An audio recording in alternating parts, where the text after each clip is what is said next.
Hey guys, welcome to Minnesota Region 4's YouTube channel Ask BPA, where Elijah and I interview numerous amounts of alumni who are in business professionals of America.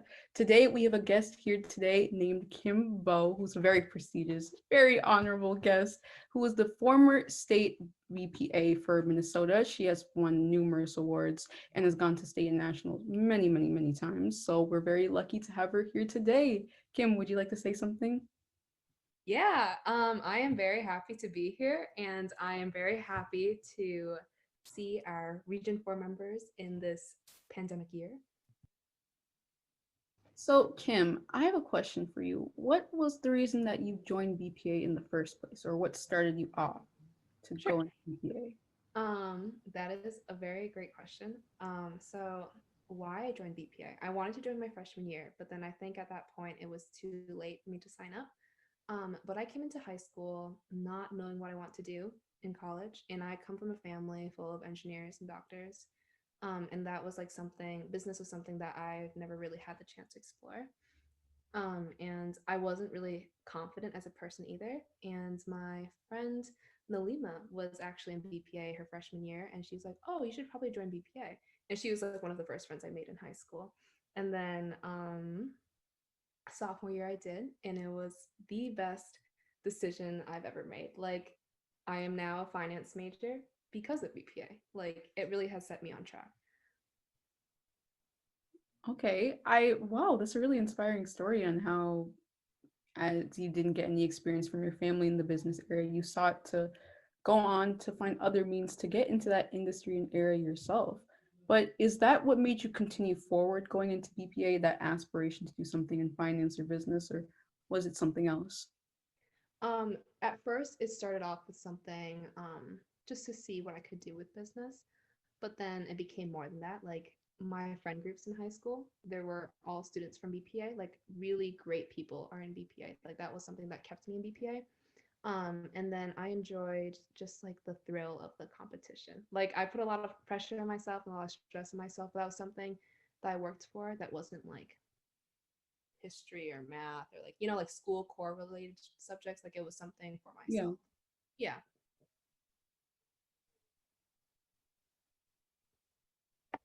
And then, Kim, what are some of the events that you've competed in? Yeah, so I competed in presentation management, parliamentary procedures team, and the concept test that goes along with that, global marketing team. I competed in graphic design one year. Um, what else? Presentation management, individual, and interview skills. And then, out of all of those, because that's a lot, which one was your absolute favorite? My absolute favorite one was interview skills, for sure. Yep. I have a question. Out of all of the BPA competitive events that you were in, when you look at it holistically, which one would you say helped you set the track of where you wanted to be in the future?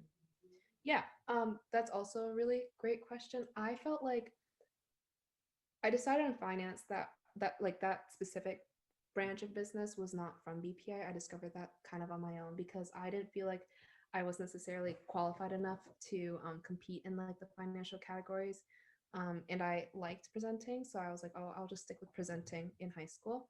And but the event that has been the most beneficial so far is interview skills because I have um, meetings with my professors. I have meetings with people from like the outside workplace in college all the time. And going into these meetings, talking to people one on one, it doesn't make me scared because interview skills has really helped me with my confidence. Can you go into a bit more detail on what exactly you did to prepare yourself for interview skills or how you applied those skills in the real world? Yeah. Yeah. Yep. So I resume, like my first time ever writing a resume was because of interview skills.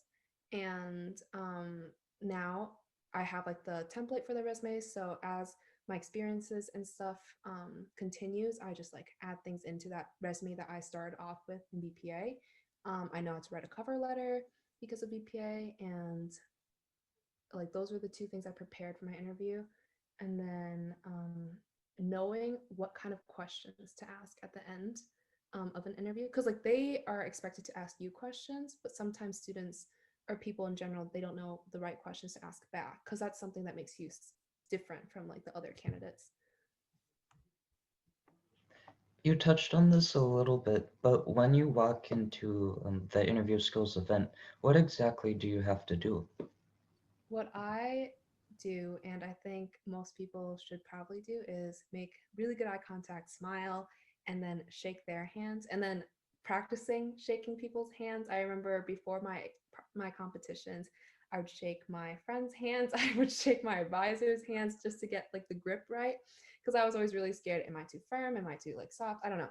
So that was something. And then you sit down, and then you have to sit straight up, like you don't slouch, like you have to kind of present that confidence. And it's hard sometimes because you're competing, you know that you're like inside, you know that you're competing, and it's something that you're nervous about. And like when you're nervous, you kind of want to hunch over, like protect yourself. It's just a psychological thing, I think, but you just have to be confident, and that goes a long way. For interview skills, I want to ask you, how successful do you think you were in that event specifically? Not just merit-wise and rewards or awards or other certificates that you got, but how successful that you think you saw yourself to be in them. Yeah. So I felt like I was really prepared. That was always something, like in any event, even in interview skills, I've always felt prepared for my events. But I am also the type of person to put a lot of pressure and stress on myself, and that has always gotten in the way of performance, because it's not just like something, you know, it's like how you act, how you like talk, it's on the spot.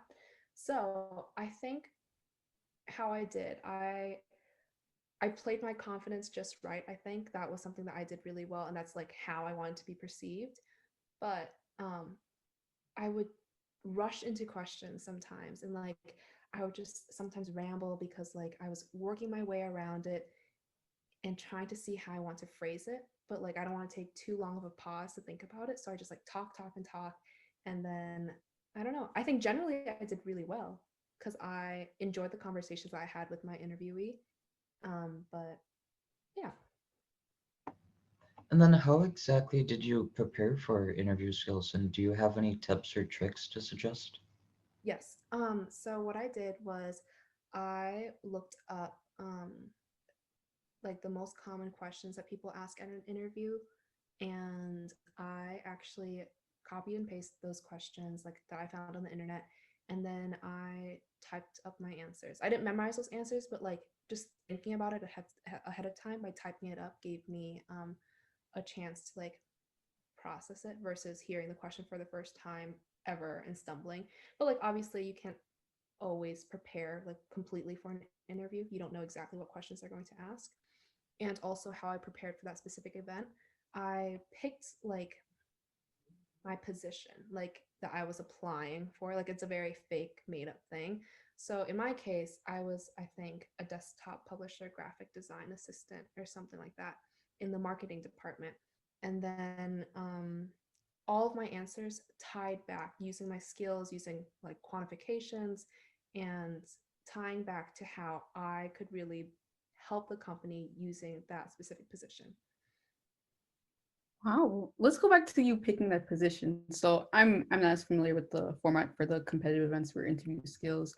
Is it something where you yourself have to pick what type of job or corporation that you're applying for and what position that you are choosing to go into as well? Or is it something that's pre-planned? It was something like there's a document that I think it's in the WASAC guide, and it tells you you're applying for professional business associates. And I think I don't know if they changed that name, but like that's the company you're applying for. And then there's certain like positions that they have under each department, and you pick from that list. So I picked graphic design, desktop publishing because at the time, a lot of my experiences, a lot of the things on my resume fits that title the most. And then obviously now that you can look back on your experiences and you know kind of what you did right and what you did wrong, is there, if you could go back in time, what would you tell yourself?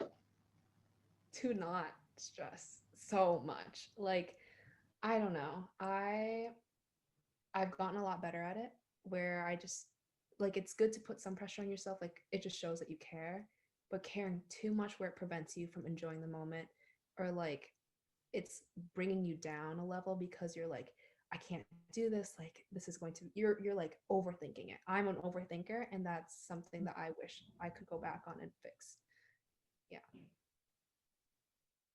That's very understandable, I guess, the amount of stress that you put on yourself was it due to the drive of continuing to reach higher goals or to win in each competitive events and expand your horizons and push your limits, or was it due to other reasons? It was specifically that reason you just said. It was seeing how far I could push myself. And I just didn't want to disappoint myself. I had all these goals for myself. Like I was like, I don't know. I was like, I need to get first at state. I need to go to nationals. Like it was just something that I expected out of myself. And I don't know. Wow, that's a very mature standpoint that not a lot of people your age have, and to keep and continue having to have this drive to win. But did you have anything else on your journey to inspire you that kept you going, no matter what, even when times were really tough for you? Yeah. My friends in BPA, they saw the struggle year after year, like where like they saw the amount of pressure and stress that I put on myself, and they're like, Kim, like it's fine. Like they're there to comfort me at the end of the day if anything didn't go the way I wanted it to. And they always believed in me. I remember, I have to tell this story. It's so good. It doesn't relate to my event, but my best moment, not just in BPA, but in life, and like that's the definition of friendship to me. Like that's when I knew this is how good friendship can get, was when I was elected president and they announced my name. I walked up on the stage and I looked out across the stage, and my two friends, Sophia and Samin, were holding hands and they were crying. Like they were crying for they were crying for me, and I was like, and then I started crying because when I saw that, and I like it was just the three of us crying, and I was on stage saying, I accept this position, and then like tears are rolling down my eyes. But friendship was the biggest thing. Wow, that's amazing. Yeah. Yeah, that was a very cool story. Thank you for sharing that. Of course. And also all of everything you've said in this meeting, especially the part about trying to manage the stress that you put on yourself, because I think that's something that a lot of people need to work on. So just to end, do you have any like last thoughts or final tips that you'd like to share? Um, it's like so ugly and cliche, but high school does go by really fast. And if you take advantage of like the moments that you have with your friends in BPA, like the thrill of competition, it's just something that you won't really experience ever again. And you only have, depends on what year you joined, you only have a few years of it. So, yeah. All right, Kim, thank you so much for joining us for this interview. I really appreciate all the anecdotes and stories you gave on friendship and your journey to reaching and becoming state president, and overall all the accolades and awards that you gained along the way. It was really inspiring, and I'm very glad to hear that. And for all our viewers out there, I hope you like and subscribe this video and make sure to give us a thumbs up. Kim did an amazing job, and I feel like she definitely deserves that. Thank you. Thank you guys. Thank you so much.